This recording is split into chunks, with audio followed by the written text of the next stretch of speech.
గురుగారు ఇప్పుడు ఈ మధ్య కాలంలో చూసినట్టయితే మీరు కూడా చూసే ఉంటారు. చూసినట్టయితే కొన్ని పెళ్లి తంతులు పసుపు కొట్టడం అనేది ఇప్పుడు పెద్ద ఫంక్షన్‌లో చేసుకుంటున్నారు. అసలు నిజంగా మన ఆచారం అంత ఆర్భాటంగా, అంత ఇదిగా చేసుకోమని చెప్పిందా? అసలు పసుపు కొట్టడం వెనకాల ఉన్న అసలు ఆచారం ఏంటి? కానీ అసలు ఇప్పుడు మనం చేస్తున్నదేంటి? మీరు దీన్ని బట్టి మీరేమంటారు? అసలు ఈ అంశం మీద మీ మీ ఒపీనియన్ ఏమంటారు? అమ్మ ఇలాంటి ప్రశ్నలకు సమాధానం చెప్పడానికి చాలామంది ఉన్నారు మీ ఊర్లో, దేశంలోని, భారతదేశంలోని, ఆంధ్ర రాష్ట్రంలోని పెద్ద పెద్ద వాళ్ళు ఉన్నారు.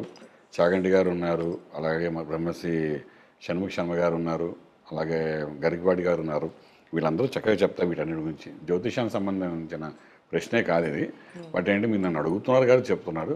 పసుపు దంచడం అన్నది సాంప్రదాయం కాదు. పసుపు కుంకుమ అన్నది ఇంటికి శుభం సూచనగా మనం అది ముందు చేస్తాం. ఏ కార్యక్రమం, పెళ్లి కార్యక్రమం అనుకున్న తర్వాత ఫస్ట్ మాట అనుకున్న తర్వాత శుభలేఖ మనం 4 పక్కల పసుపు రాస్తాం. శుభం కింద అది లెక్కేస్తాం. అలాగే పెళ్లి సామాన్లు ఏది కొనాలనుకున్నా ముందు పసుపు కుంకుమ, ముందు పసుపు కొంతే కానీ ఇంకోటి కొనం. ఎందుకంటే అది శుభ సూచకం. దాంతో ఒక మంచి రోజు చూసుకుని, ఒక మంచి లగ్నం చూసుకుని, ఒక సమయం చూసుకుని వెళ్ళి డబ్బులు ఇచ్చి పసుపు ముందు కొనిన తర్వాత పెళ్లికి సంబంధించిన ప్రతి ఒక్కటి మనం కొంటాం. ఇది మన సాంప్రదాయం. ఇది ఇప్పుడే కాదు, ఇది ఆచారాన్ని కూడా అనడానికి వీల్లేదు. ఇది శుభ సాంప్రదాయం. ఇలాగే చేయాలి.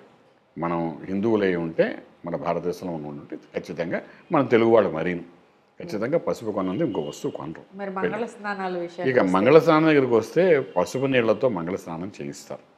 అంటే అక్కడ ఉద్దేశం శరీరానికి కానీ, మనసు కానీ, ఆలోచన కానీ ప్రభావితం చేస్తుందో, ఏ ప్రభావితం జరిగినా దాని నుండి ఆ మాలిన్యాన్ని అంతా పోయి పెళ్లి కుమార్తెగా తయారవ్వడానికి ఈ యొక్క పసుపు నీళ్ళతో మంగళ స్నానం చేస్తాం. మంగళం అంటే అర్థం ఏంటి?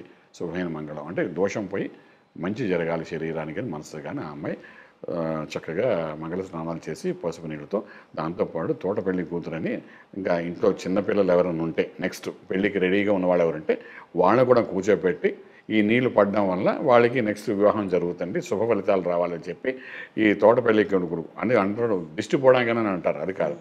నెక్స్ట్ ఉన్నారు కాబట్టి వాళ్ళు కూడా జరగాలని పక్కన తోట పెళ్లి కూతురు కింద కూర్చోపెట్టి చక్కగా మంగళ స్నానాలు చేయిస్తుంటారు.